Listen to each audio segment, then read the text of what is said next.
Me da muchísimo gusto que nos acompañes aquí en Acceso B. Te doy la bienvenida como cada sábado en este tu programa. No quiero dejar de mencionarte que nos sigas en redes sociales, que le des clic, suscríbete en las páginas de YouTube y por favor comparte esta conversación que estoy seguro va a ser de gran utilidad para ti y para todos aquellos que así tú lo consideres. Yo no quiero empezar sin decirte que en esta conversación hoy vamos a tener una plática con un hombre que tiene más de 40 años en la vida empresarial con éxito. Hace poco anunció que iba a emprender su nueva exportación de productos y hoy quiero que tú y yo conversemos con él. Quédate aquí en Acceso B y por supuesto, después de esa entrevista vamos a conversar del tema que está ocasionando un simbra a nivel mundial. Ucrania está invadida por Rusia. ¿Cómo entenderlo y por qué hablar de esto? ¿Por qué es importante saber y conocer el tema de Ucrania? Quédate aquí en Acceso B, vamos a conversar con dos analistas interesantes temas y puntos en particular que seguramente van a ser de utilidad para que tú tomes tu opinión. Aquí ya tienes tu boleto y comenzamos este sábado. Bienvenido.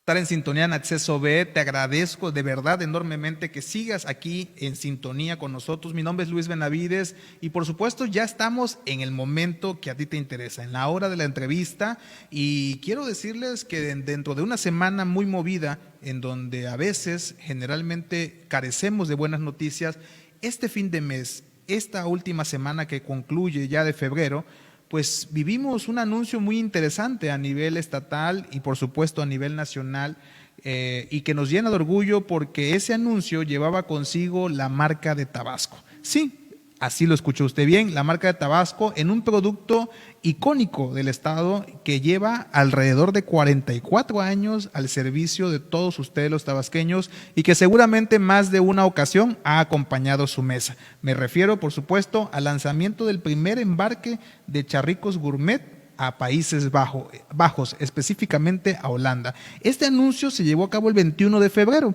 y seguramente tú escuchaste, porque como todos tenemos un producto favorito de charricos, pues seguramente escuchaste sobre este lanzamiento, pero quiero decirte que no es la primera exportación de este producto tabasqueño, sino tiene toda una historia detrás de este gran anuncio, de estos 44 años de trabajo y de esfuerzo, que evidentemente hay mucho de qué platicar. Yo por eso en el estudio le doy la más cordial bienvenida a un amigo de esta casa de Acceso B, amigo personal de un servidor, a Eleazar Cabrera Paredes, director general de Charricos. ¿Cómo estás, Eleazar? Bienvenido a Acceso B.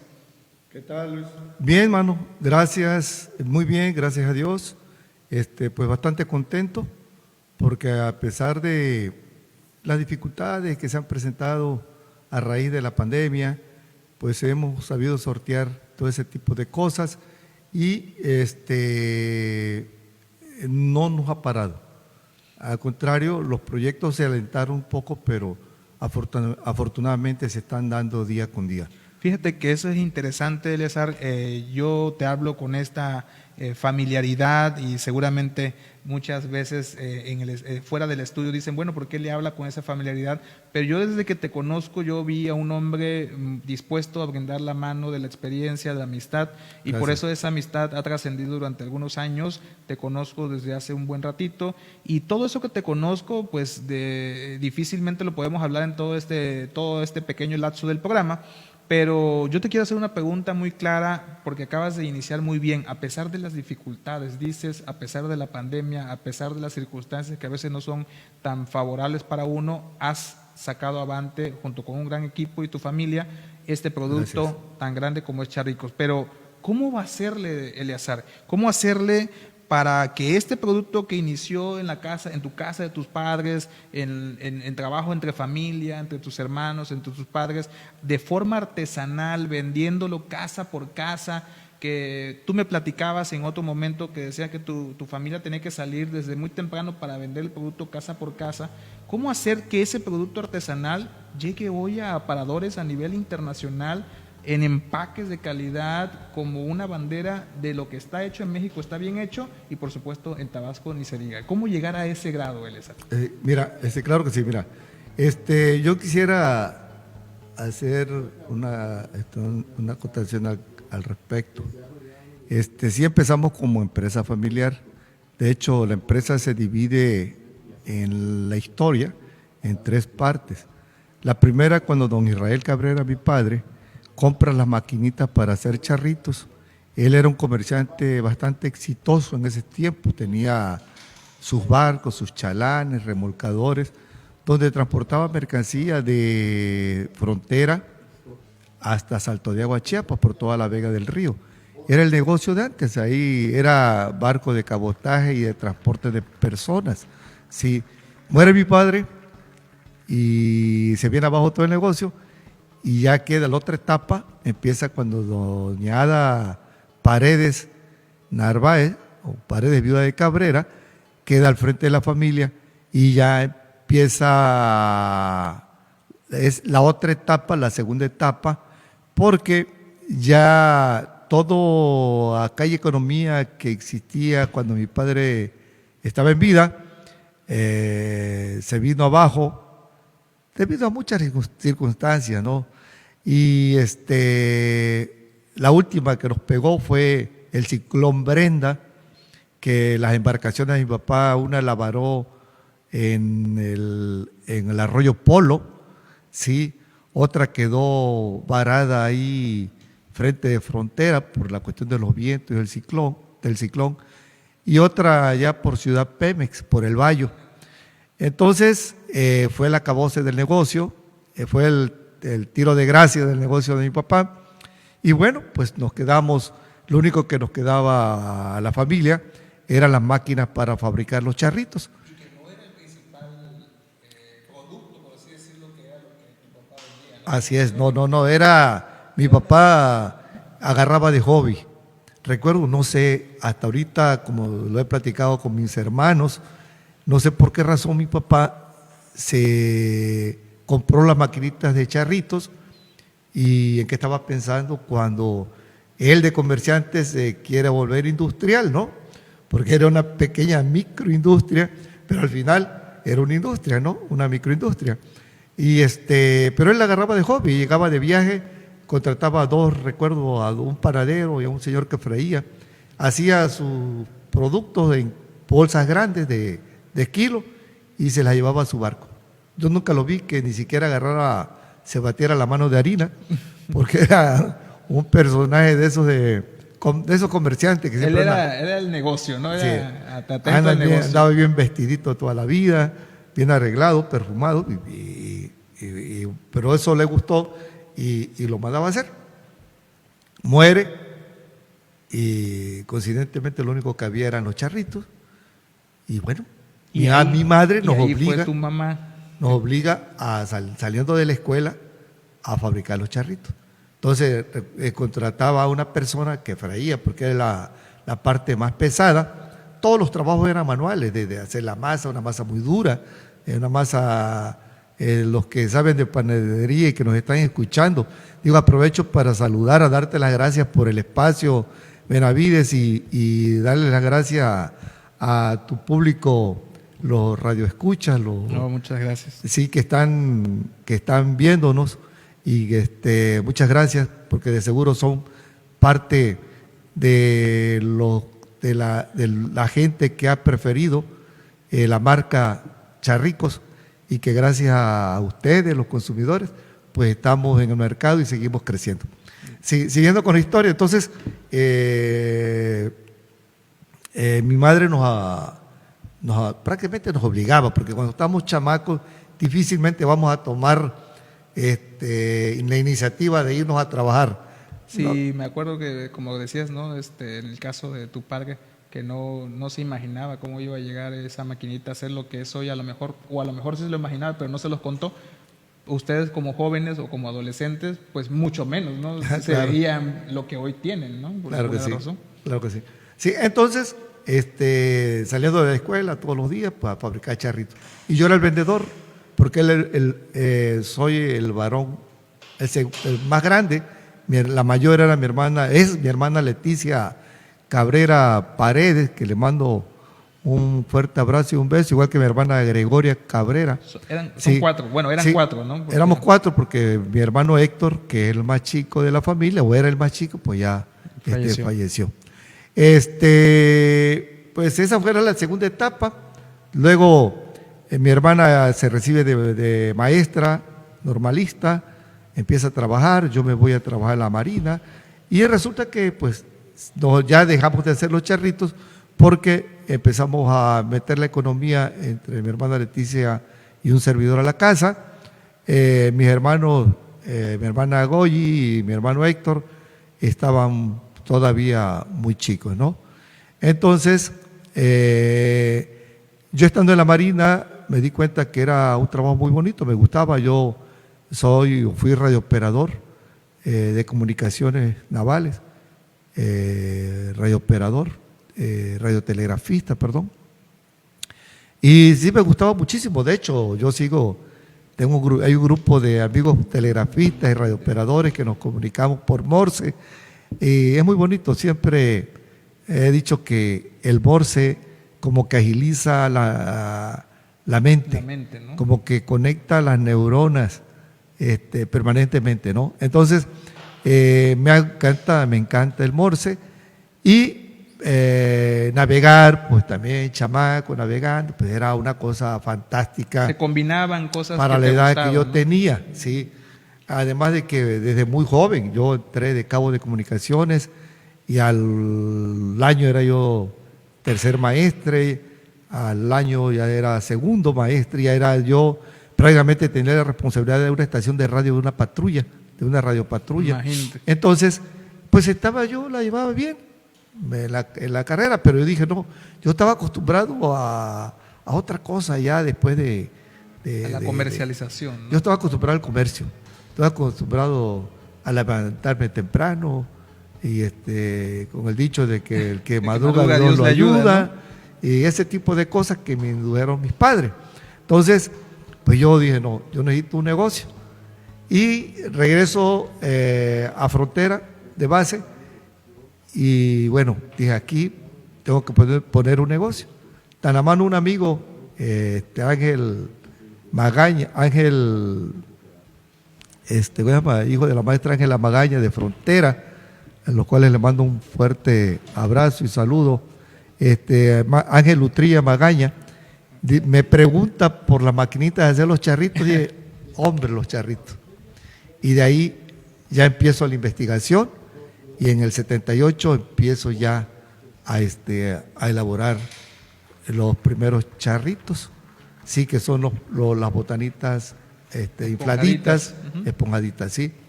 Y ahí empieza la tercera etapa del negocio.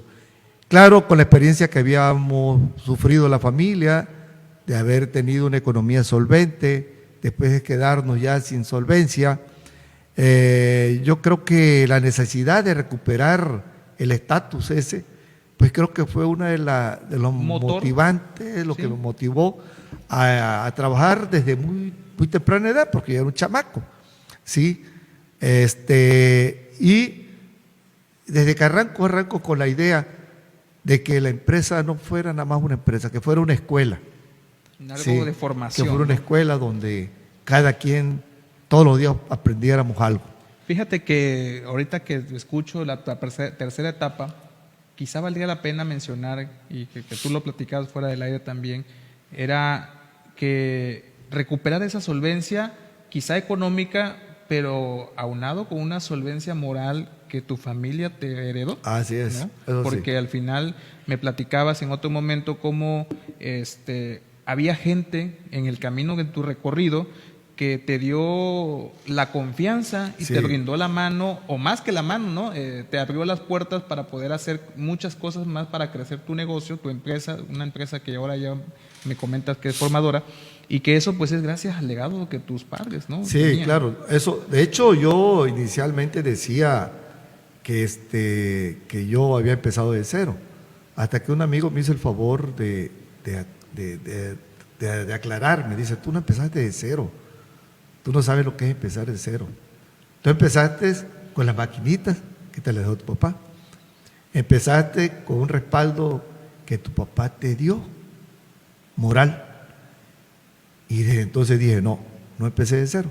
Ya había algo hecho por parte de mi padre, pues la primera vez que me acerqué al banco, recuerdo con don Armando Lezama, un empresario de Centla, era consejero del banco, y recuerdo que cuando yo llego a solicitar el primer crédito, por el hecho de haber sido hijo de Israel Cabrera, se me abrieron muchas puertas, pero también por parte de mi abuelo Arcadio Paredes, el padre de mi mamá, que tenía un reconocimiento moral ahí en Centla, sí, y que ayudó a personas que en el camino me las encontré, como don Erasmo Gómez, de ahí de Centla, que si me está escuchando le mando un, claro, por un supuesto, fuerte abrazo. que seguramente sí, con porque mucho cariño. déjame comentarte que Centla es un lugar muy bonito, que yo reconozco y agradezco que siempre nos estén escuchando y viendo a través de redes sociales, allá en Vicente Guerrero, por supuesto en la cabecera frontera y hasta La Estrella y todos los alrededores. La verdad es que allá tenemos mucha gente que nos escucha y que seguramente pasarán tu recado puntualmente a todos los que saludas, mi querido Hombre, Eleazar. Pues sí, don Erasmo Gómez, él era mi financiero, el primer financiero que tuve, que cuando tenía un problema de liquidez, pues recurría a él. Y cuando, pues no me cobraba intereses. Y eso era una gran ventaja. Sí, y cuando le digo, oiga, pero ¿por qué no me cobra intereses? Me dice, no hombre, agradecelo a tu abuelo Arcadio, que cuando nosotros éramos niños y estábamos pobres, él nos tendía la mano. Oye, Eleazar, vamos a un comercial rápidamente, pero regresando te quiero preguntar, que esta importante y motivada conversación, te quiero preguntar, ¿cómo has hecho que esta empresa que se ha construido hoy en día, alrededor seguramente de un gran equipo, sea también una empresa familiar? Porque tu hijo está también ahí metido y también varias partes de la familia todavía te apoyan en este tema. Pero regresando de este breve corte comercial, aquí en Acceso B, tú ya tienes tu boleto.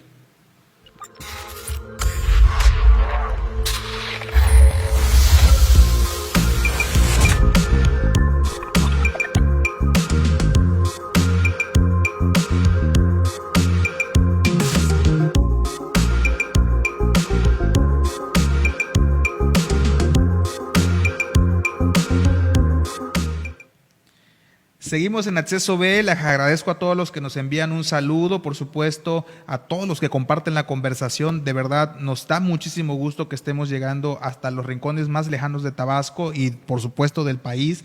Agradezco también y aprovecho la oportunidad para mandar un saludo hasta el balcón de Luzumacinta, ya a través de la frecuencia modular de Oye 99.9 FM y, por supuesto, a través de Tu Nueva Visión por la parte de la Chontalpa y todos aquellos que nos ven a través de GOTV. Muchas gracias por sintonizarnos. Por supuesto, leemos todos sus mensajes y les agradezco la preferencia.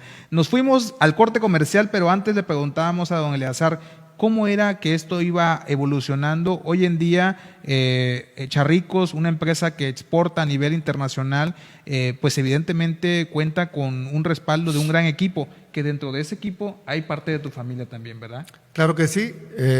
Pues como bien te decía hace rato, cuando empezamos, que desde que arranco con este proyecto siempre no quise nada más que fuera una empresa que generara recursos, sino también que fuera una escuela, más bien que todos aprendiéramos día con día, con la finalidad de que aunque yo no estuviera, la empresa siguiera caminando. Gracias a Dios, ya casi lo logro. Ya no, yo pues casi estoy retirado. El que está al frente del negocio ahorita es Gerardo Cabrera, y él pues está ahí haciendo ya su labor de seguir manteniendo y haciendo crecer la empresa. Creo, hablando del embarque, que el banderazo que dimos esta semana, efectivamente. Sí, ese proyecto yo lo empecé. Sí, yo compré las máquinas desde hace como 6, 8 años. Caímos en un bache financiero.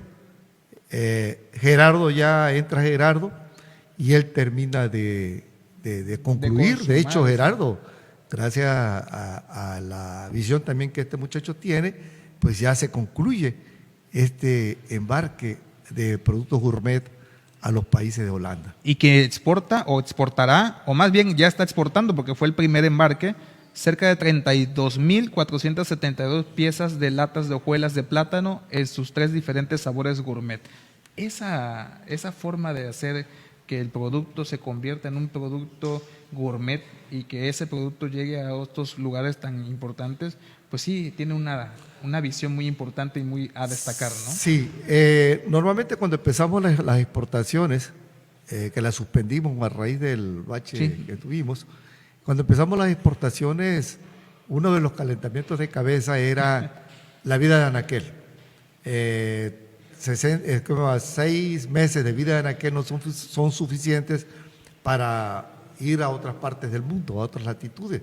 Pero para llegar a Europa, claro, son de 30 a 45 días de trayecto desde el día que sale el contenedor, llega a Veracruz, lo suben, lo asignan al barco que va a cruzar Europa, llega, baja a la aduana, libera a nuestro representante de Holanda la mercancía, la llevamos a la bodega, luego de ahí pasa a nuestro cliente o a nuestros clientes que nos están ahorita comprando el producto.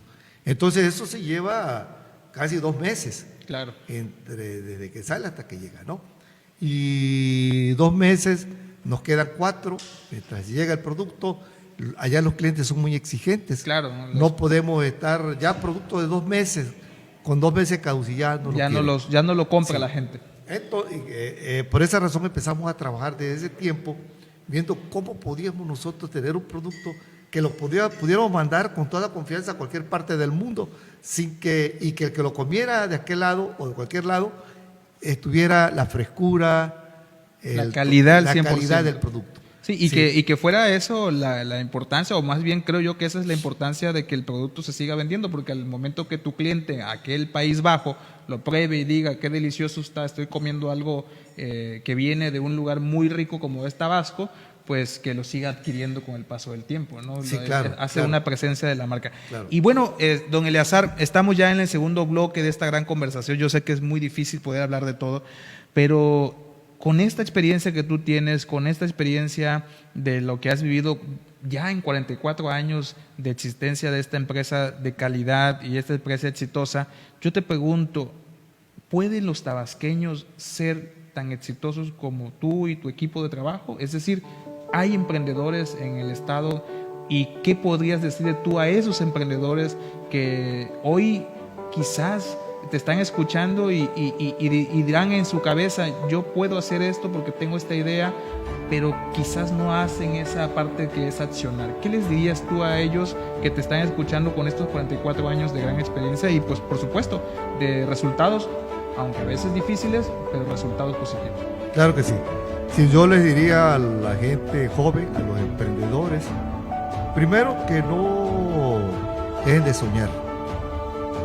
Todo lo que vemos aquí en este momento, en la mesa, y todo fue un pensamiento de alguien que lo convirtió en mesa, y de este color y todas las cosas que tenemos. Hasta el micrófono. Claro. Era un pensamiento primero, después se convirtió en una realidad.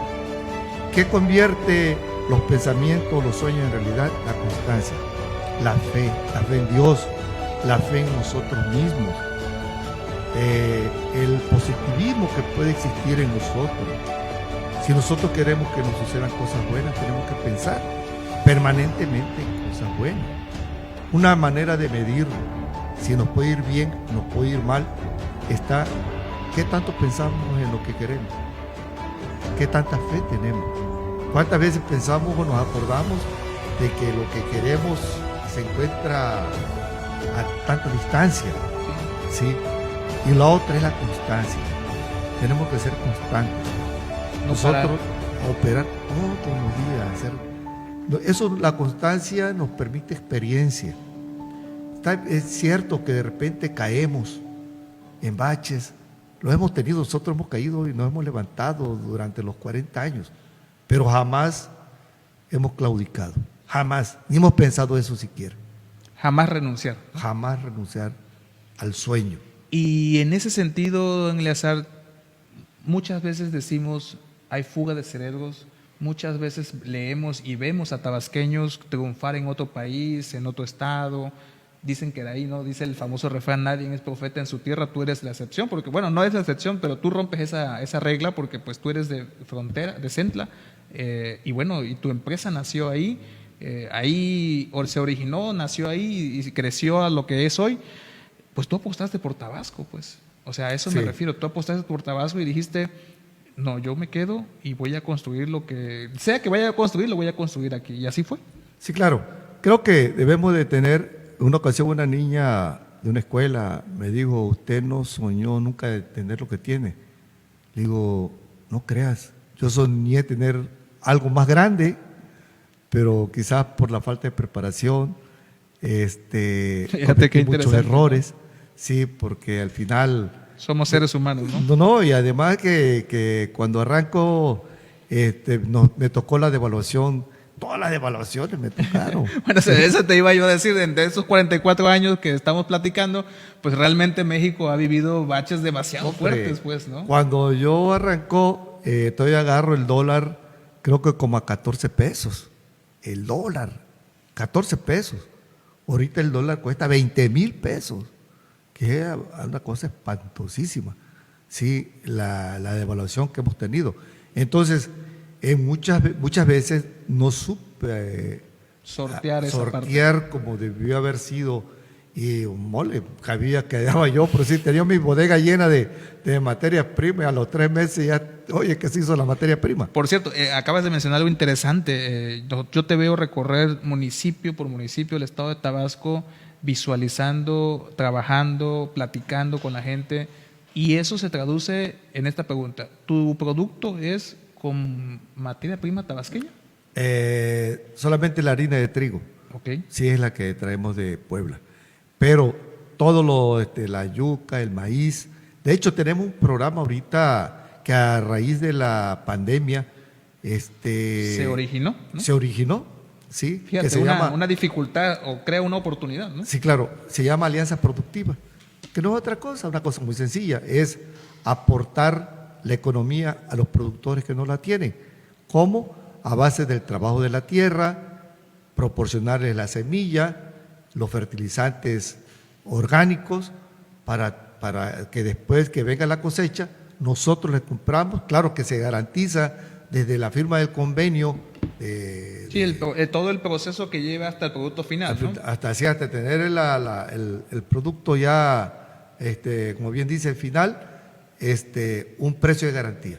Se dice, bueno, el maíz te lo voy a pagar a tanto. Estamos sembrando maíz, ahorita estamos sembrando malanga, que se ha puesto muy de moda la malanga. En Conuta, estamos sembrando ahorita maíz en Tacotalpa. En Tacotalpa estamos ahorita promoviendo el Tacotalpa y parte de Conuta vamos a promover la siembra de plátano macho criollo, que es el gourmet. La idea es que vayamos caminando a certificar a los productores para que podamos tener nosotros un producto certificado como orgánico, sí, que nos va a dar un plus. Que eso es una estrategia todos claro, los productos, como dices tú, toda esa demanda que hay en otros países es derivado de todos esos pequeños detalles que hacen la diferencia en esos países, ¿no? Claro, claro. Y qué importante es saber que tu producto es un producto que nace también con toda esta materia prima que obviamente por la riqueza del estado de Tabasco se da. En este sentido, don Eleazar, ¿has tenido trabajo o has tenido comunicación con diferentes presidentes municipales? ¿Tú has tenido buena aceptación de todos estos emprendimientos que has hecho con las autoridades? Porque, pues bueno, vimos este arranque en esta semana, este banderazo que se envía a Holanda, a los Países Bajos de Europa, y pues vemos al gobierno del estado respaldando tu emprendimiento junto con tu empresa. Yo te pregunto, ¿el gobierno sí está en acorde, sí está alineado en este tipo de alguna manera de apoyo, ¿no?, hacia las empresas? La muestra fue el hecho de que el licenciado Carlos Manuel Merino estuviera con nosotros. Esa es una muestra que yo se lo hice saber en el discurso muy sencillo que di ese día, donde le digo que refrendaba la presencia de él, refrendaba el interés del gobierno del Estado, ¿sí? por el crecimiento de los productores del campo y el crecimiento de la industria tabasqueña. Te mandan saludos desde Centla, desde Frontera, saludos a don Eleazar Cabrera Paredes, desde que estamos viendo todo el avance de Charricos, es importante que se impulse el producto tabasqueño y más originario desde acá. Te mandan muchos saludos de allá de Centla. Y bueno, vamos finalizando ya esta entrevista con don Eleazar Cabrera. Yo no quiero terminar sin preguntarle a don Eleazar, un hombre que además es parte o es presidente del Consejo Consultivo de Centla, eres parte de la cuestión de la construcción de ciudadanía por allá, también eres parte de alguna manera de esa ciudadanía que acompaña, por ejemplo, a las instituciones académicas como el Instituto Tecnológico de Centla. Eres un hombre filántropo, eres un hombre que está comprometido con la sociedad, que en tu municipio no te has ido de ahí, sigues trabajando ahí. Yo le pregunto a don Eleazar Cabrera, ¿este éxito, don Eleazar, se puede traducir también en una cuestión política? Bueno, yo no mezclaría la parte política de la parte empresarial, porque cada una tiene sus formas de hacer las cosas y su caminar o su visión. Sí, me interesa, ¿cómo no? Como preocupado del municipio, como preocupado, ¿no? ¿Cómo no? Creo que el gran problema que tenemos en México es que el sector empresarial cree que no puede incursionar en la parte política, cuando creo que es un gran error que estamos cometiendo los empresarios, porque al final de cuentas la Constitución nos limita. Claro, la Constitución es clara, tiene sus derechos a salvo, ¿no? Sí, entonces creo yo que cualquier empresario puede, si así lo que lo piensa, participar en la parte política.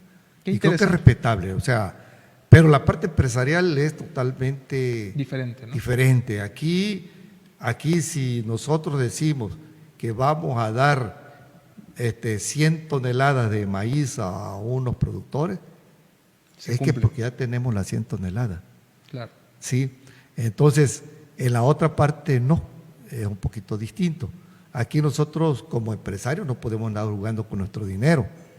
Ni decir, te dije 100 toneladas y nada más te doy 50, porque imagínate, ¿no? Claro.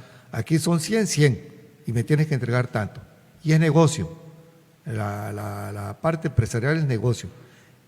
Nuestro programa de alianzas productivas ha sido aceptado por varios presidentes municipales. Y varias corrientes políticas, no necesariamente es político, pero sí es social, ¿no? Y eso al final genera un dinamismo en donde, pues valga la expresión, de alguna manera sostiene algo que otras responsabilidades no están haciendo, ¿no? Y alianzas productivas puede ser un mecanismo o un modelo que puede servir para el servicio público, ¿no?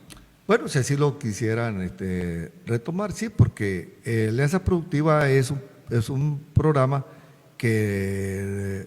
programa empresarial que nos permite la inversión y la recuperación de la inversión a base de la cosecha. Y el desarrollo de ese núcleo, ¿no? Estamos desarrollando a proveedores de la empresa. Claro. Sí, porque al menos sembrar maíz, nosotros si no cumple con las normas que nosotros establecemos, claro, no nos comprometemos a comprarle.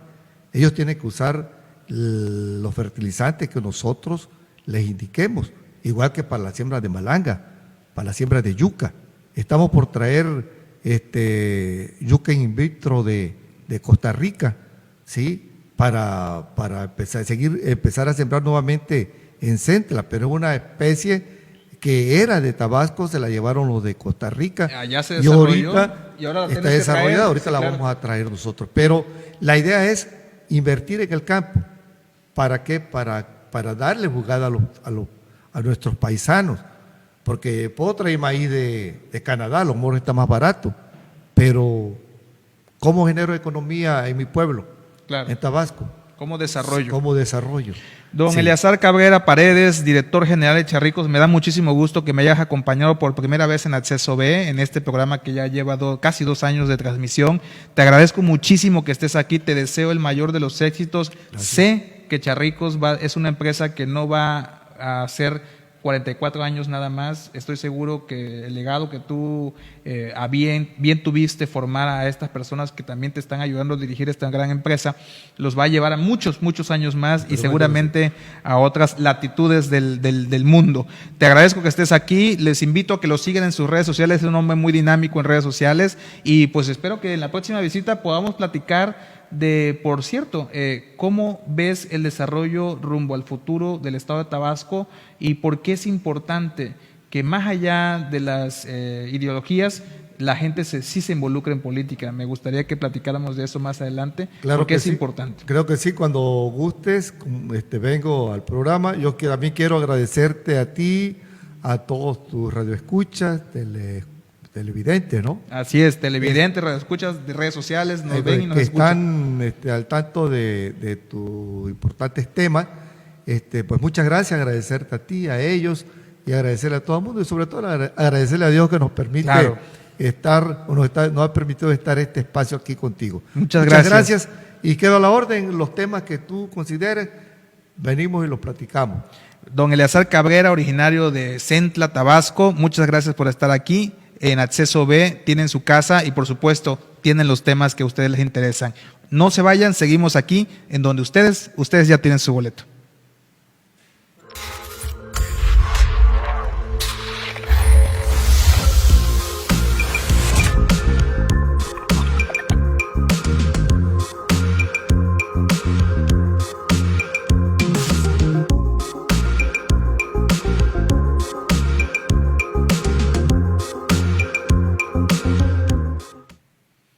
Gracias por seguir en sintonía en Acceso B. Mi nombre es Luis Benavides y te doy la más cordial bienvenida nuevamente a tu programa. Es importante ponernos en el contexto actual. Le agradezco que en este momento estén conectados. En el caso de Alejandro Medina García, nuestro economista de cabecera, por supuesto, y analista geopolítico también, está conectado desde la Ciudad de México. Te doy la bienvenida, mi querido Alex. Y por supuesto aquí presencialmente tenemos también a nuestro analista político y abogado, consultor de cabecera de Acceso B, nuestro amigo Carlos Ramón Campos Chávez, a los cuales a los dos la más cordial bienvenida. ¿Cómo estás, estimado Alejandro, desde la Ciudad de México? ¿Cómo estás? Carlos, y bueno, un abrazo muy grande a toda la gente que nos sigue, y bueno, con un tema hoy sumamente interesante, que ya lo hemos venido platicando, pero que ha agarrado una relevancia pues sin precedentes. Muchas gracias, mi querido Alejandro. Y pues Carlos Ramón Campos Chávez, tú aquí en el estudio conmigo en Tabasco, en el lugar, en el punto político del país. ¿Cómo estás, mi querido Carlos? Hermano, muy bien, sorprendido por este hecho inédito. Creo que se esperaba, pero también no se esperaba. Y bueno, pues hay que platicar de ese tema, que es un tema de interés para la ciudadanía. Exactamente, y es algo que nos está poniendo los pelos de punta. Lo esperaban algunos, otros queríamos pensar que no iba a llegar a este momento, pero llegó. Ucrania fue de alguna manera sorprendido en el contexto de una intervención militar, como lo dice el presidente de Rusia, Vladimir Putin. Y bueno, derivado de toda esa cuestión que se vivió en estos días, en esta semana tan difícil para el mundo, pues evidentemente cimbró el país. Pero algo importante con lo cual hay que empezar: ¿por qué nos debe interesar Ucrania? Me gustaría que contestaras esa pregunta, querido Alejandro. Pues primero que nada, pues es un conflicto justo en pues post pandemia, en un mundo en el cual pues tenemos una sociedad ucraniana sumamente desarrollada, una sociedad muy parecida a la sociedad mexicana, muy parecida a la sociedad occidental, es decir, completamente occidentalizada, con medios de comunicación, acceso a internet, una gran parte, digamos, de componentes ideológicos y que está completamente insertada en un mundo globalizado. Entonces vemos cómo esta sociedad pues está siendo atacada, bombardeos y una invasión, una operación militar especial, pero que a grosso modo tiene que ver con muertes de vidas civiles, y que bueno, y en este caso es un conflicto armado que, a diferencia, por ejemplo, de conflictos armados como el conflicto de Irak o el conflicto de Afganistán, tenemos un conflicto armado en el cual la OTAN, es decir, pues el conjunto de países occidentales, Francia, Alemania, Inglaterra y gran parte y la gran mayoría básicamente de Europa, está a favor del gobierno ucraniano, así como también lo está Estados Unidos. Entonces, por un lado tienes a las potencias, una gran parte de las potencias del mundo apoyando al gobierno ucraniano, y por otro lado tienes a Rusia, pero también habría que sumar ahí a China con una labor, digamos, que si bien es cierto, no se ha pronunciado, pero ha estado sumamente inmersa en apoyo hacia Moscú. Entonces acá tenemos, a diferencia de muchos otros conflictos que hemos estado monitoreando, que se han estado viviendo, como el conflicto de Siria, Irak, como el conflicto de Afganistán, en este caso tienes pues a dos partes del mundo, a la comunidad internacional, con un posible enfrentamiento directo, que hablamos de las dos potencias del mundo armamentísticas, que hay una posibilidad de enfrentamiento en este territorio y de una escalada de un conflicto sin precedentes. Entonces tendríamos que estar muy atentos a esto, porque este conflicto ha venido escalando y pudiera escalar todavía a dimensiones más fuertes. Entonces yo creo que por eso nos debe de importar mucho.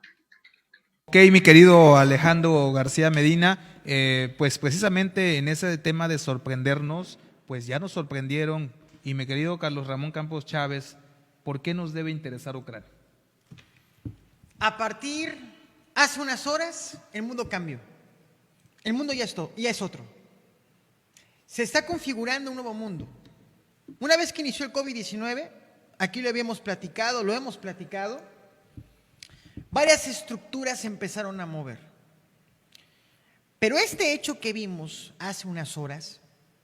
Bueno, perdón que te interrumpa, hace unos días,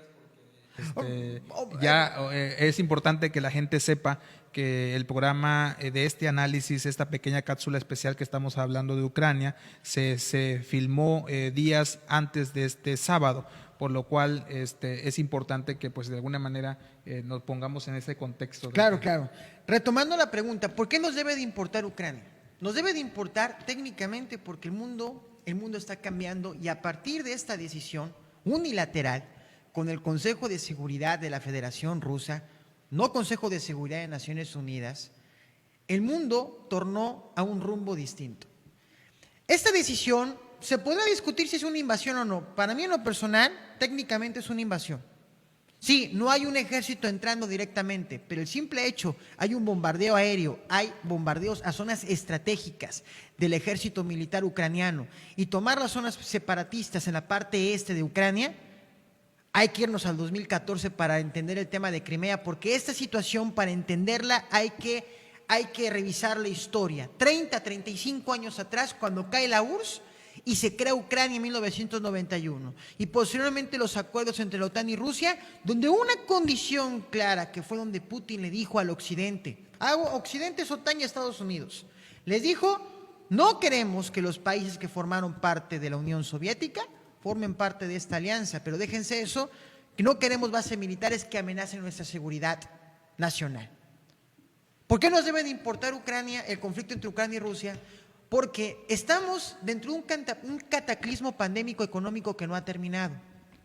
Y entramos en una lógica de guerra, porque ya es una guerra declarada, ya no es una amenaza, es una guerra declarada. Cambió el mundo por completo. E inclusive, y lo comenté en mis redes sociales, y que agradezco mucho los positivos comentarios y también los comentarios de debate, que también son válidos, me parece que este hecho cambia por mucho, inclusive es mucho más profundo que lo de las Torres Gemelas el 11 de septiembre del 2001. Y que generaste tendencia ahí, ¿no? Por ese comentario. Sí, y muchas gracias, Luis. Y aquí subrayo lo siguiente: en el caso del 11 de septiembre del 2001, fueron actos terroristas. Por eso la invasión a Afganistán, Irak, 2003, donde inclusive, aunque el Consejo de Seguridad deliberó alguna decisión, estaban todavía negociando qué iban a hacer, ya Estados Unidos había decidido unilateralmente con Gran Bretaña y España invadir técnicamente Irak por toda esa situación de las armas de destrucción masiva que años después se descubrió que no había tales armas. En este caso hay que destacar lo siguiente, y ahí finalizo este comentario. Ayer fue la cita del Consejo de Seguridad, fueron como 44, 45 minutos. Las naciones suspendieron el tema del Consejo de Seguridad cuando a la par, donde estaba el embajador ruso emitiendo su declaración, Putin en televisión nacional, yo estaba viéndolo en Bloomberg lo estaba viendo, cortaron lo que era la suscripción con Naciones Unidas, se fueron a Moscú a las 6 de la mañana y estaba el presidente Vladimir Putin diciéndole al pueblo ruso, señoras y señores, tenemos que tomar esta decisión unilateral porque no teníamos otra opción. Técnicamente eso ya era una declaración de guerra a Ucrania y me atrevo a decir, me parece, de manera indirecta al occidente. Y en ese contexto de lo que ustedes dos nos están platicando, Alejandro García Medina, Carlos Ramón Campos Chávez, yo les quiero preguntar algo directamente. ¿El presidente ruso mintió todo este tiempo hasta llegar a esta consecuencia? Es una pregunta que yo creo que debe tener solamente una respuesta. ¿Cuál es tu respuesta, mi querido Alejandro? Ok, tendríamos que ver cómo llegamos hasta este punto de invasión. Y creo, bueno, lo hemos venido platicando en los programas pasados, que todas las potencias del mundo y principalmente el mundo actualmente tiene 3 potencias realmente. Quizá pudiéramos sumar una cuarta, pero las 3 potencias que estamos hablando sería Estados Unidos, Rusia y China. Quizá pudiéramos algunos sumar a la Unión Europea como su conjunto, pero hablemos de estas 3 potencias. Todas las potencias tienen lo que ellos denominan zonas de influencia. China tiene su zona de influencia en Taiwán, en Hong Kong y básicamente en el sudeste asiático. Estados Unidos tiene su zona de influencia en la Europa occidental, pero también en todo lo que tiene que ver con Latinoamérica y principalmente México es una zona de influencia de Estados Unidos. Por otro lado, Rusia tiene su zona de influencia principalmente en las ex repúblicas socialistas soviéticas o los países que conformaban a la antigua Unión Soviética. Cuando la Unión Soviética se desintegra, pues se van con ella países como Bielorrusia, Letonia, Ucrania, también se va Polonia y se va también otros lugares como los Balcanes, principalmente la parte de Rumania que hace frontera con Ucrania, ¿no? Todas esas partes, todos esos países pues se salen de la Unión Soviética y muchos de esos países, en especial el caso de Polonia, empieza a entrar, gracias al trabajo del pueblo polaco, de la sociedad civil, empiezan a tomar rumbos democráticos y de entre esos rumbos democráticos empiezan a elegir gobiernos emanados de lo que la ciudadanía quería. Y esta ciudadanía elige, toma decisiones. En el caso de Ucrania, lo mismo pasó. En el caso de Polonia, tomaron la decisión de incorporarse a la Unión Europea, cosa que no le gustó mucho, obviamente, a Moscú. Pero bueno, como platicábamos antes en el corte, pues Polonia no hace frontera con Rusia, ¿no?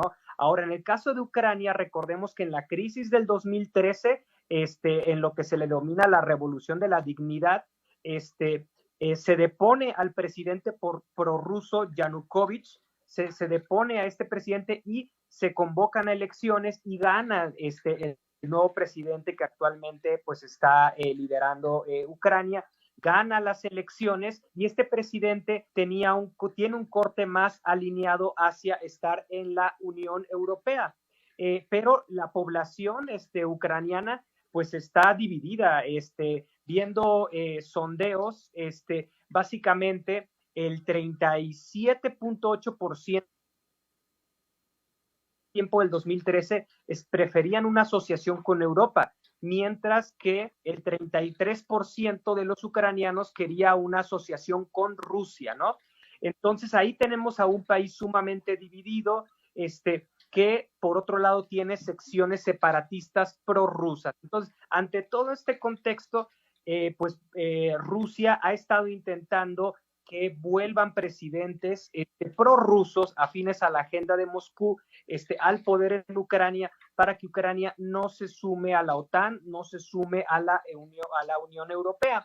Sin embargo, pues la democracia ucraniana pues ha estado alineándose a la Unión Europea y a la OTAN. Cabe recalcar que todavía Ucrania no forma parte de la Unión Europea y no forma parte de la OTAN. Por lo tanto, la OTAN no está obligada a entrar directamente a Ucrania, como sí estaría obligada en el caso de que Rusia decidiera invadir Rumania o Polonia, que son países vecinos de Ucrania. Entonces, en ese sentido, sobre que si estuvo mintiendo o no estuvo mintiendo, pues sí hay tácticas dilatorias que podríamos decir, como por ejemplo el convocar, como comentaba Carlos, a un consejo de seguridad, hacer todas estas pláticas que primero se reunió con Macron tal, cuando pues había un apostamiento de los militares y deciden entrar ante esta operación. Pero bueno, es un conflicto que ha venido desatándose, y bueno, y Putin ha venido ampliando su zona, ¿no? Que no podemos dejar de analizar el caso de Siria. En Siria, Rusia, apoyando a Bashar al-Assad, entró y bueno, y ha casi restituido al gobierno sirio del dictador al-Assad en el poder, destruyendo a los rebeldes. Algo muy parecido está pasando o se quiere tener en Ucrania. Antes de seguir en esta sintonía, vamos a un corte comercial y regresamos con la opinión de Carlos Ramón Campos Chávez al respecto de si Putin estuvo mintiendo todo este tiempo, el presidente de Rusia, y también le voy a preguntar a Carlos Ramón Campos Chávez por qué las versiones de Ucrania, precisamente en el rol que están jugando, ellos dicen o dijeron hace unos días, nos hemos quedado solos. No veo quién esté listo para luchar junto a nosotros. Regresamos en este momento en Acceso B, no se vaya.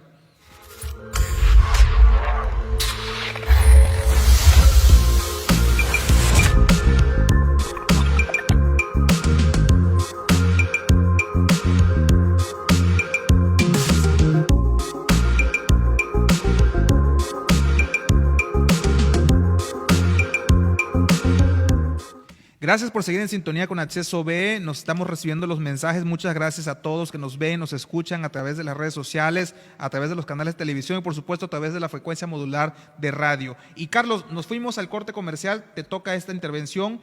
Rusia mintió, Vladimir Putin mintió todo este tiempo y orquestó todo este esquema, como tu versión lo vas a explicar. Y la otra, ese mensaje poderosísimo de Ucrania en donde se dicen solos. ¿Cuál es tu opinión, mi querido Carlos? Sobre el primero voy a ser contundente. Vladimir Putin advirtió, amenazó y actuó. Yo en todo momento nunca vi una lógica de no congruencia. Acaba de emitir hace unas horas un comentario el presidente Putin con su Consejo de Seguridad, no el de Naciones Unidas, que para ellos está en segundo plano, sino con el Consejo de Seguridad ruso, y está en vivo. O sea, es como una mañanera, pero a nivel mundial. O sea, está mostrándole al mundo cómo está tomando decisiones. A ver, primero ese mensaje poderoso. ¿Está mintiendo el presidente Vladimir Putin? Por supuesto que no, porque le está mostrando un signo de poder al mundo, como diciéndoles, yo tengo la decisión de qué hacer en este momento. ¿Continúa el conflicto bélico? ¿Vamos adelante o nos detenemos? Y comentó dos cosas el presidente Vladimir Putin que me llamaron la atención. Primer elemento, dos cosas breves, concisas. No teníamos otra opción. Todas las negociaciones diplomáticas, permítanme colocarlo irónicamente con todo el debido respeto, de corte liberal y neoliberal, institucionalistas, los internacionalistas saben de lo que hablo, que son teorías y técnicas para la negociación, no funcionaron. Ese fue el término que utilizó Vladimir Putin. No avanzaron ni un milímetro. ¿Cuál era la línea roja de Vladimir Putin? Que Ucrania no se sumara a la OTAN. Y ahorita voy con el tema ucraniano, porque eso es muy importante comentar. Y el segundo elemento que comenta Putin en ese Consejo de Seguridad en la Federación Rusa es: no nos podemos pelear con el sistema financiero mundial, porque formamos parte de. Pero me voy a la primera declaración a las 6 de la mañana en Moscú, invitando al ejército ruso, al ejército ucraniano, a que se vayan a sus casas y que el derramamiento de sangre que iba a tener Ucrania iba a ser por responsabilidad de ellos. Técnicamente, déjanos entrar. y le dijo al occidente, no queremos que intervengan porque si no van a haber serias consecuencias. ¿Eso es mentir, Luis Daniel? Claro que no es mentir, es una advertencia clara. Avanzó, actuó y no solo amenazó, invadió. Por supuesto. Ahora bien, vámonos al caso ucraniano. Espero ya haber contestado contundentemente la primera posición. No, está bien. Y Alejandro nos dio su versión y nos dijo, sí, al final, si mal no recuerdo, Alejandro dice, sí pudo haber mentido el presidente Vladimir Putin, y por otro lado, tu versión y tu análisis dice, no, él avisó y simplemente actuó. E inclusive Joe Biden comentó hace el fin de semana, previo a todo ese tema que estamos platicando, él decía, la decisión de invadir Ucrania ya fue tomada. Tan es así que tomaron las zonas separatistas y le reconocieron la independencia. La independencia, la Federación Rusa. Cabe destacar, lo comento, la Carta de Naciones Unidas, el Consejo de Seguridad, que es mucho más fuerte que la Asamblea General de Naciones Unidas, para que tú seas un país reconocido ante el sistema de Naciones Unidas, tiene que haber un reconocimiento por parte de los países miembros permanentes y no permanentes. Aquí se asaltó toda la normativa internacional la Federación Rusa, Vladimir Putin, y reconoció la independencia de estos dos países. Ahora bien, vámonos al caso ucraniano. Ok, y vamos rápido porque viene lo interesante sí. También de esta conversación de la importancia. Con el tema de Ucrania, yo creo que sí los dejaron solos. ¿Y por qué comento que los dejaron solos? Ellos dicen la verdad, ¿no? Yo ahí sí creo que no se equivocan. Me parece que una intervención, y lo comento, lo he dicho, una disputa de mayor calibre sí puede concatenar una escala de violencia militar sin precedentes para el mundo posmoderno. A mí me da la impresión. Por eso los dejaron solos. A mí me da la impresión, desde mi punto de vista, y con esto también les invito a que me respondan, mi querido Alejandro y Carlos, y a su vez en esta respuesta que les voy a hacer, que me van a hacer, perdón, también empiecen a analizar los efectos que va a tener en nuestro país esta intervención o este mensaje de Rusia, o este hecho más bien de Rusia al atacar a Ucrania. Pero a mí me parece que la respuesta en estos días pasados, en el pasado jueves de Estados Unidos, de empezar a congelar algunas cuentas rusas, de empezar a tener actividades o de alguna manera repercusiones del occidente hacia Rusia para poder mitigar lo que ya Rusia está haciendo, me parece un poco tibio a comparación, digo, muy perspectivamente hablando, y no quiero que se malentienda, me parece un poco o no suficiente al mensaje tan fuerte que hizo Ucrania al decir con claridad que están solos o que se sienten solos porque no están viendo el apoyo de Occidente en este proceso que están viviendo tan difícil. Y con esto les preguntaría también cuáles son los efectos que va a tener esta situación a nivel mundial en nuestro país. Vamos contigo, querido Alejandro. Claro que sí, Luis. Bueno, una acotación nada más rápidamente sobre que si mintió o no mintió. El hecho es que ya Ucrania está en medio de una invasión, entonces la verdad es que queda pues anecdótico sobre que si mintió o no mintió. Lo que sí cabría decir es que se sostuvieron reuniones con muchos mandatarios, en este caso Emmanuel Macron, se convocó al Consejo Tal de la ONU, y bien el presidente Biden comentaba, no se hagan bolas, la decisión ya está tomada, ¿no? Sin embargo, se hicieron estas pláticas como para ver si hubiera una salida diplomática. Bueno, cada quien tiene diversas estrategias y está bien. Al final de cuentas, el hecho es, pues, en el porvenir, ¿no? ¿Qué podemos ver adelante? Comunicación con Alejandro es el tema del enlace, pero mientras Alejandro recupera su enlace, Carlos, el mismo escenario te plantearía yo a ti. ¿Cómo ves esta situación, las respuestas de Estados Unidos ante la situación de ucraniana, y también la respuesta de Ucrania, y cómo afectará a nuestro país este contexto? A ver, y las consecuencias son, voy a colocarlo en tres grandes pilares. El orden mundial que se configuró después de la Segunda Guerra Mundial y después de terminar la Guerra Fría y después del 11 de septiembre del 2001 queda a un lado. Viene un nuevo orden internacional. Técnicamente Rusia está queriendo colocar nuevas reglas en el juego, en el tablero mundial, y lo que quiere con esta imposición, porque es una imposición militar dentro de una zona estratégica del mundo, quiere imponer una posición clara al mundo y nuevas reglas del juego. Eso nos lleva a un primer elemento dentro de este 1.1 es, se refleja y se debilita más el sistema internacional construido en los últimos no solo 30 años, sino 60, 75 años, el sistema de Naciones Unidas. Segundo elemento, el tema económico. El tema económico va a ser fundamental. A ver, la inflación, ahorita estaba leyendo que en México, y no solo México, todos los países del mundo van a tener una inflación impresionante, causado principalmente por el alza del barril de petróleo. Hace 2 años el barril costaba $15, y hablábamos, inclusive algunos decían, ya el petróleo va a acabarse como el principal combustible energético del mundo. Hoy en día el petróleo cuesta el barril, va para más de $100. Y eso te va a llevar a un segundo subelemento. La economía familiar va a ser dañada. El alza de las gasolinas en los países como Estados Unidos, el galón de gasolina en México, no, a ver, preguntaban por ello, ¿en qué nos puede afectar ese tema cuando vayas y pagues la gasolina?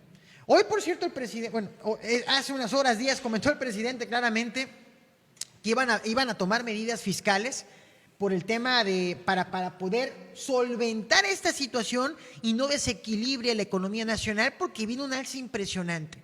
Y un tercer elemento, viene un nuevo equilibrio de fuerzas en el mundo, una nueva lógica, una nueva correlación de fuerzas. Y aquí ahorita me llegó de Foreign Policy, que es una revista muy importante, crítica, por cierto, del tema de Atlantic, disculpen ahí el término. La autora acaba de comentar claramente, Isabel Fatal, comenta claramente lo siguiente: las democracias se encuentran en un punto de quiebre, pero por supuesto, porque ese tipo de deliberación es una acción unilateral, te lleva claramente a dos posturas distintas de ver el mundo, el Estado, los gobiernos y la forma de hacer y ejercer el poder. Yo, a mi ver, y así lo considero, esta situación, este acto unilateral de carácter militar nos lleva un siglo atrás. Importante lo que comentas, querido Carlos. Y bueno, Alejandro, te cortaste en la llamada, el enlace, pero continúa, por favor, y trata de sumarte a lo que estamos ya conversando, por favor. Claro que sí, siendo como muy claros en los posibles escenarios que nos puede traer esta invasión rusa. Obviamente la apuesta de Vladimir Putin es entrar rápidamente a Ucrania, hacer una especie de guerra relámpago, deponer al gobierno ucraniano e instalar un nuevo gobierno prorruso, anexándose también las nuevas repúblicas independientes separatistas rusas. Ese es en el escenario en el que todo le salga bien a Vladimir Putin. Ese escenario claramente existe, pero también existe otro escenario en el cual estemos presenciando los últimos días el principio del final del régimen de Putin. Y esto, ¿por qué lo comento? No solamente por las sanciones económicas, sino por las realidades económicas. Primero que nada, la hiperinflación. Segundo, pero principalmente hiperinflación producida porque todos los países tienen deuda, ¿no? Y los países se endeudan, emiten bonos. Cuando un país entra en guerra y ese país, por ejemplo, si la guerra en Ucrania se llegara a extender durante mucho tiempo y la OTAN o un conjunto de países entrara y le pusiera un manotazo en la mano a Rusia, y Rusia tuviera que regresar a sus tropas a Rusia, ahora sí que fracasando, tuvieran una derrota en Ucrania, el régimen de Putin quedaría sumamente golpeado. Tan es así y tan lo sabe Putin que ya comentó dentro de ese mismo discurso que comentaba Carlos, comentaba el presidente ruso que cualquier ruso que estuviera en protestas en contra de la guerra sería encarcelado. Y muchos rusos salieron a protestar en contra de la guerra. ¿Qué nos quiere decir esto? Que internamente Rusia no está unida. Internamente Rusia hay grupos prodemocráticos en contra del gobierno de Putin que pueden aprovechar la debilidad en caso de una derrota militar de Rusia para deponer al gobierno de Putin, puesto esto con un panorama de una pérdida económica muy fuerte para el mismo gobierno de Putin, que haría que la población se alzara en armas contra el mismo régimen. Carlos y Alejandro García Medina, Carlos Ramón Campos Chávez, antes de irnos yo quiero preguntarles algo. ¿La posición de México es la correcta? ¿Cuál es lo ideal en esta posición ante lo que acontece en el mundo, tomando en cuenta igual el llamado de Ucrania que hizo hace unos días en el sentido de que México necesitaba tener una posición más fuerte ante lo acontecido? ¿Cuál es tu opinión, Carlos? Y con eso vamos finalizando este especial. El tiempo nos limita en radio, pero ¿cuál es tu opinión, Carlos? Y terminamos también contigo, Alejandro. Me parece que la posición de México ha sido contundentemente clara en el sentido de que han condenado enérgicamente. Aquí tengo la declaración. Condena enérgicamente la presencia de fuerzas de la Federación Rusa en el territorio de Ucrania. No hay medias tintas. En diplomacia las declaraciones son muy importantes. Sí, esto hay que cuidar mucho el texto para que no se pierda en el contexto. Aquí tenemos que ser unilaterales y condenar la invasión. ¿Por qué es una invasión? Ahora bien, en el Consejo de Seguridad del país, nuestro país tuvo una participación importante, pero desafortunadamente el Consejo de Seguridad no va a funcionar si el voto de Rusia no va a favor de una resolución. Entonces, gracias por participar con todo el debido respeto. ¿Qué puede hacer México? Me parece que México tiene que tomar un nuevo liderazgo en América Latina, lo sigo sosteniendo, convocar a los países en desarrollo, junto como la India, Brasil, Japón ahorita, bueno, acaba de anunciar también medidas, bueno, Japón es un país desarrollado, pero tiene que haber una coalición distinta a la OTAN y Estados Unidos que están contaminados en la opinión pública, hay que comentarlo. No está bien vista las acciones norteamericanas y también de la OTAN respecto a ese tema. Me parece que ahí tenemos que construir una alianza distinta, una coalición distinta de países que somos pro-pacíficos y buscar una alternativa a esta solución. Porque me queda claro que las partes que tienen el conflicto, que es Rusia y el Occidente, insisto, OTAN y Estados Unidos, no van a resolver el problema. Lo van a empeorar. Entonces aquí tiene que venir un tercero en discordia, inclusive hasta China. China aquí va a ser, si sabe usar la diplomacia, puede tener una gran posición de ventaja en este nuevo tablero que se está configurando. Porque, insisto, si el Occidente, Estados Unidos y OTAN se les ocurre actuar de manera deliberada, eso no hay quien lo pare. Me parece que México actuó de manera pero hasta donde puede. A ver, nuestro ejército no es un ejército, claro, y ni modo que mandes a la Guardia Nacional y abrazos no balazos, discúlpenme la ironía. No funciona así la diplomacia de guerra, ¿no? Entonces me parece que México tiene que emitir declaraciones más contundentes, buscar alianzas interesantes y buscar una coalición, una mesa de negociación en una zona estratégica que no sea Europa, otra parte del mundo, para generar una solución pacífica y la retirada inmediata del ejército ruso del territorio ucraniano. Gracias, Carlos. Alejandro, igual, rápidamente, por favor, esa última participación. Sí, la verdad es que México, como un actor internacional en este conflicto en específico, es un actor muy pequeño. Me parece, como comenta Carlos, y estoy totalmente de acuerdo, que hizo lo conducente, hizo lo que tenía que hacer. En este caso, México, recordando el comentario al inicio, pertenecemos al bloque de influencia de Estados Unidos. México hace bien en alinearse en ese sentido, sin meterse a mayor discusión. Se ciñe a los preceptos de la política exterior mexicana. Entonces yo creo que es un muy buen posicionamiento de México. Sobre una posible salida pacífica a este conflicto, me parece que ya los canales han quedado agotados. Me parece que la apuesta de Rusia es que nadie intervenga en esto y que permita destruir a la población ucraniana respectiva, destruir al gobierno, pero me parece que conforme el conflicto se vaya alargando, los pueblos franceses, alemanes, ingleses, como ya están existiendo protestas, van a haber muchas protestas alrededor de Europa Occidental que van a ser muy rentable políticamente también para el gobierno de Estados Unidos, pero también para los gobiernos franceses, alemanes e ingleses, el intervenir militarmente en Ucrania, haciendo que Rusia regrese sus tropas a Rusia. No veo actualmente una salida de que un bloque de otros países le vaya a decir a Rusia, por favor no lo hagas y regrésate. Yo creo que ya aquí es un asunto de que obviamente Rusia está esperando que nadie intervenga. El asunto es qué pasa si los países occidentales intervienen, el bloque de la OTAN interviene, con una victoria militar hacia Rusia que lo haga regresar a eso. Esa es la parte en la cual Putin pues está arriesgando y pues bueno, veamos cómo termina el asunto. La OTAN tiene una decisión importante que tomar y ahí es donde deben de estar los ojos, ¿no? Gracias, mi querido Alejandro García Medina. Gracias, Carlos Ramón Campos Chávez. Por favor, atentos a las redes sociales de mis dos amigos consultores, estrategas políticos, al economista y al abogado y analista político. ¿Por qué? Porque ahí en sus redes sociales van a poder ir desarrollando esta conversación de manera más retroalimentaria y por supuesto tu participación siempre es importante. Síguelos en redes sociales y gracias a ti por escucharnos, vernos y atender esta invitación en Acceso B. Aquí ya ustedes tienen su boleto. Hasta pronto.